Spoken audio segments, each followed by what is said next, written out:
poised at, on that stage to finish. I think that speaks to, how his game's grown, and so now we're looking forward to playing Michigan. They're obviously a heck of a team and are having a heck of a season, and it'll be a really good test for our team. Are the outdoor games still a special memory for you, or is it old hat to you?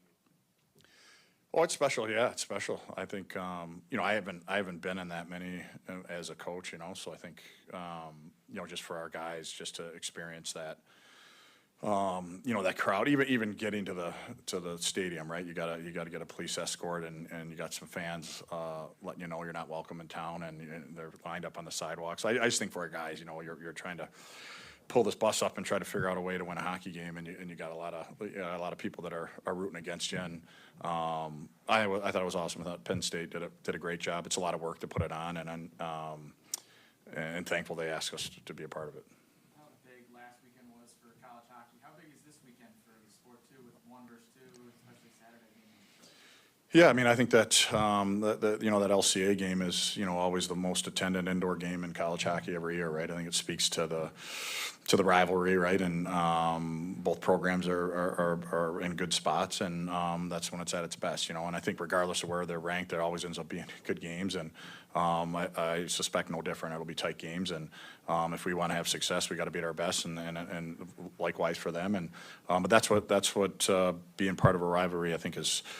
Well, not everyone has that, right? And it forces you to be at your best, and that's when you have an opportunity to grow. You mentioned the poison Charlie. I think of the poison Patrick too, to win that battle on the wall. I know his freshman year, that overtime goal in the Big Ten championship game, he tends to deliver in those moments. And I wonder if that's something that you had seen in him before, or he's cultivated that over the years. Where does that come from? Well, I think what I like about Gears is he's comfortable in his own skin, right? The moment doesn't eat him up, and he doesn't try to be someone he's not. And I think that's. If you're going to be able to execute in critical moments, you can't be a phony. You know what I mean? And what you see is what you get with Gears. Love having him. He's been awesome since he's got here.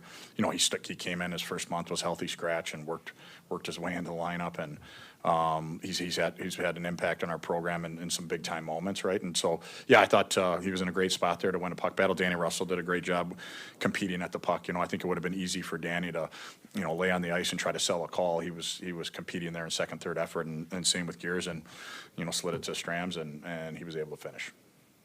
How does a guy as big as him get as open as he was? He had a mile and a half. Well, I think it's 3-on-3. Obviously, there's more ice, and so I think anytime there's those 50-50 pucks, right, that's the both teams are trying to anticipate who's going to come up with that puck, right? And so, he put himself in a really good spot, and I think he was in a good spot too. Had we, especially the way he skates, had we not won it, he was in a position to help us, try to recover and catch a guy. So, I think that's a little bit 3-on-3, right? Is you got to read the moment of, it's a 50-50, and whoever can kind of anticipate that, who's going to get possession first, can usually attack.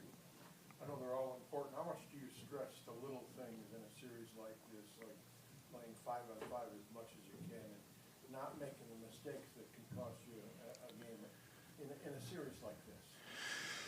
Well, I think we try to do that since day one, right? I think if you think you're just going to turn it on for the series and all of a sudden we're going to play detailed, I don't think that's fair to the guys, right? So you try to every practice from the first practice, right? We want to try, and we're not perfect, and we got to keep helping our guys with it. But I think that's the mindset, right? Is every day when we practice, we got to practice with great detail, and then when we get to the weekend, we got to play with great detail. And when we don't, it's our job as coaches to let the guys know, hey, this isn't good enough. Or when we do it, to show it to them, say, hey, this is exactly how we want to play it. And so I think that's our mindset, right? Is we don't want to be in a situation where all of a sudden it's quote unquote a big series or it's playoffs and we're going to start playing this way. It's like, no, we're working towards it every day.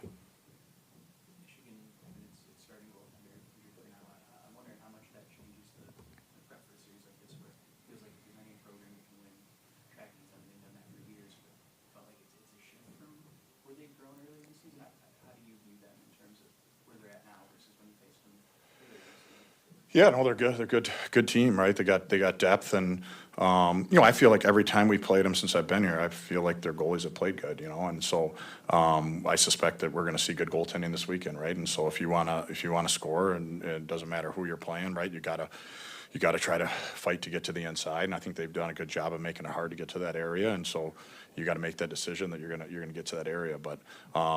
I mean, I think just like every team in our conference, like as the year gets on, the league gets better and everyone improves, and they're no different.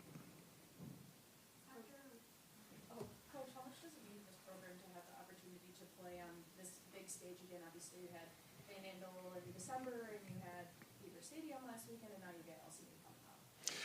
Yeah, no, I mean, we're fortunate, right? And that's what you want to try to provide opportunities to guys, right? And so, you go to the GLI, we have so many alums on that side of the state that can't come to our games because there's no tickets, right? So they get to bring their family and watch and support our team, and to go and play at Beaver Stadium and 75,000 people, and just that experience of it, it didn't always go our way in that game, and how do you respond to it, and sticking together. And outside of our guys' parents and the staff, no one else wanted us to have any success in that building, right? So you had to dig in and stick together. And then LCA, I think it's just such a, I mean, for the Illich family to, I know they really value college athletics, right? And the impact it has on, the youth players dreaming about playing college. You look at, they've invested in college hockey for a long time, and I think for them to open up their building and for our schools to come in there and play is awesome. And you're not going to get a better environment in college hockey than this one. I mean, it's two passionate schools that don't like each other, and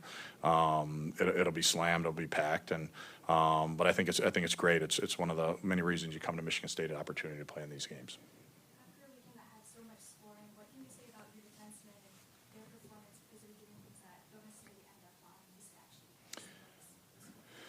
Yeah, I mean, we like our back end, right? They've grown, and we got some length back there. We got some big guys, and I think that helped. We got some really good sticks, and really Bazzy's been a rock back there since he got here, and him and Ralphie have played really well together. Gears and Max have been partners for going on 3 years here, so there's a lot of chemistry there, and I think they've grown and they continue to improve. And getting Leahy back, I give him credit, right? It's at that position to hop in halfway through a college season as a freshman is not easy, right? But you can see in Barney's come along, and Westy's been great for us, So yeah, I think they do a lot of really good stuff, and I think they understand their responsibility and their role, and making sure they're hard to play against. And when they're at their best, we're at our best.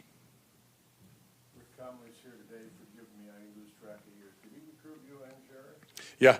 Yep. How appreciative are you of it? Oh man, yeah, I love Coach Conley. He just came down to the coach's room. We caught up and we talk on the phone, and even back to when I transferred, right? He brought Jared and I. Jared was supposed to go to Lake State as well, right? And so he didn't have to do that. And I still remember, just that year sitting out and making me feel part of the team, and so that whole side of it, right? And I wouldn't be standing here, if I didn't have that opportunity. And then I, when I got into coaching, and I think after my second year, my first tour duty at Shattuck, my second year there, we were kind of looking around, and coach called me about coming here and doing the hockey ops and video, and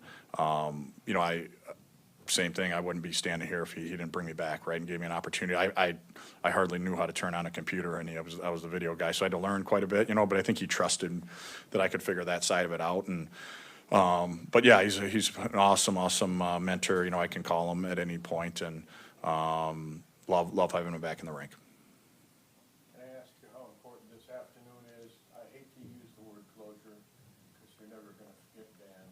But how important is it for your Spartan hockey family to do this today?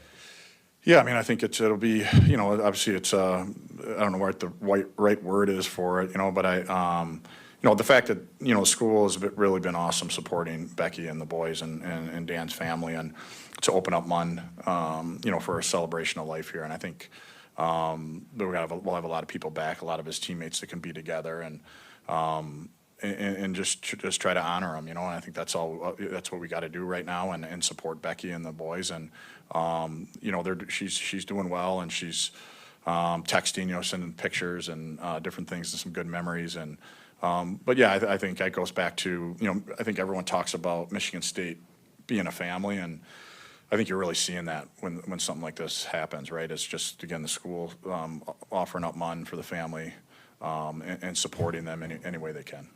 It's nice to see how much people talk about celebration, like just embrace sort of honoring him and his legacy. He was never in a position where he's so public facing and has all those sort of relationships, and yet everyone seemingly has such a nice story to say and support for his family. Yeah. It really feels like people have embraced it. For sure, no, and I think that's what everyone loved about Dan was just he was genuine, right? And he wasn't a climber or a status guy. He took pride in doing his job and doing a great job at that. And it's funny how it works when you do things that way. That's when you earn people's respect. When you chase things or self-promote yourself, you know, I think you might get ahead a little bit, but I think the respect factor from people maybe is not the same. And I think with Dan, it was always about the team. He loved Michigan State. He loved Michigan State hockey. He loved his family and loved his friends. He was a great friend. And I think that you're seeing that now, right? As people, even though he wasn't in the spotlight, like how much respect people have for him. Good. Thanks, guys. Thank you.